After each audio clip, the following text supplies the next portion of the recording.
First, you connect a single bond to a carbon, so it should have a parent chain of 4 carbons.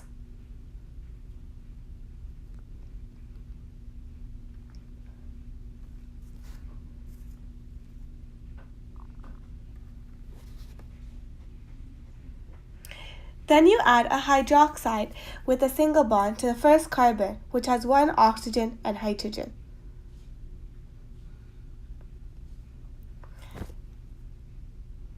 Then you attach a methyl to the second carbon, which has 1 carbon and 3 hydrogens.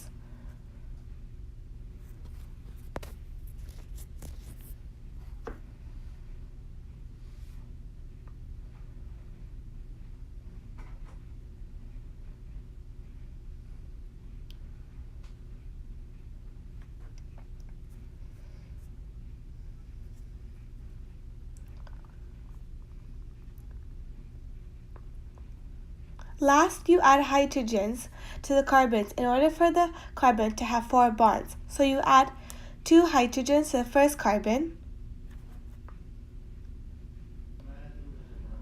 1 hydrogen on the second carbon,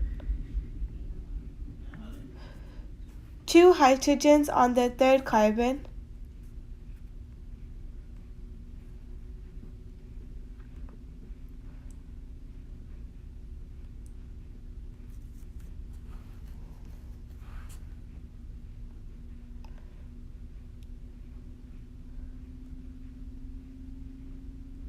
and 3 hydrogens to the fourth carbon.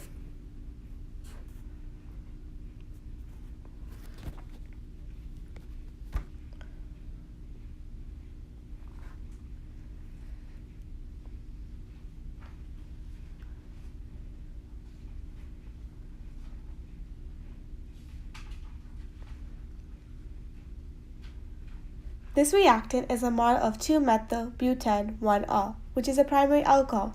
You then remove the hydrogen attached to the oxygen of the hydroxide and then the bottom hydrogen on the first carbon. By removing the hydrogens, it forms an oxidation reaction.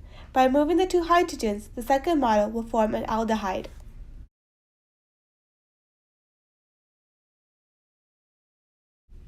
Connect single bonds to 4 carbons.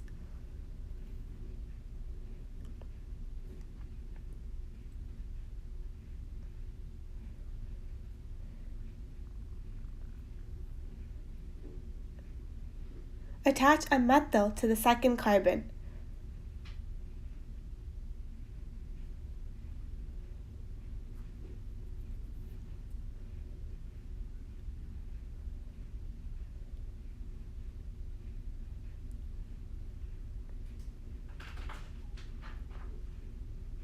Attach a double bond on the first carbon, then add an oxygen.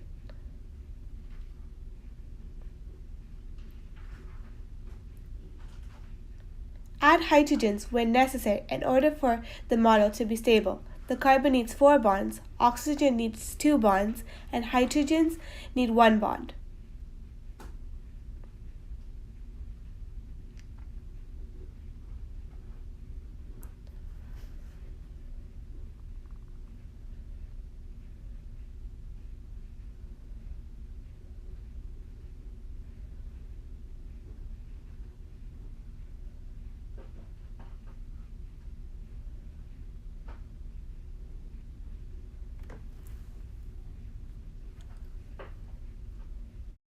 This model is an aldehyde, which is called 2-methyl-butanol.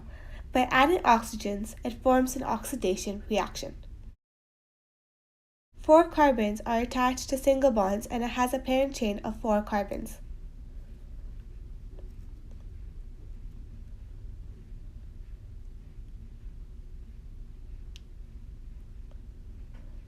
A double bond is attached to the first carbon with an oxygen attached to a double bond.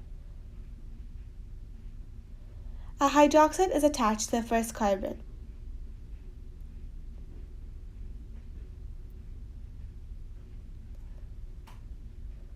A methyl is connected to the second carbon.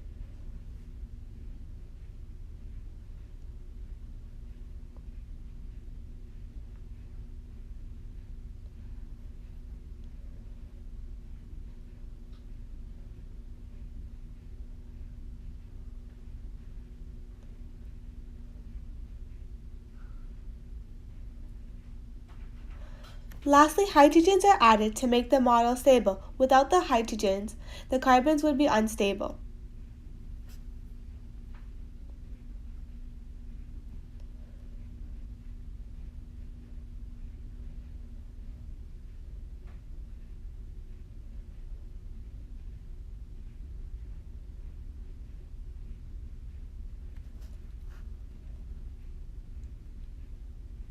This is a model of a carboxylic acid. Its chemical name is 2-methylbutanoic acid. The first model starts from a primary alcohol to an aldehyde, then lastly to a carboxylic acid. To answer the big question, why can't oxidation reactions be balanced in organic chemistry so far? The answer to that is that we can't balance an oxidation reaction with only organic chemistry. This is because we also need some knowledge in redox reactions. Moreover, you can't balance an oxidation reaction considering it's a complicated reaction mechanism. In addition, in order to balance an oxidation reaction, you need to use the redox reaction method, which takes too long and isn't that simple to do. This reaction is further oxidized. This is a two-step oxidation reaction because of the oxidizing agent, which is K2Cr2O7, and it's a very strong oxidizing agent.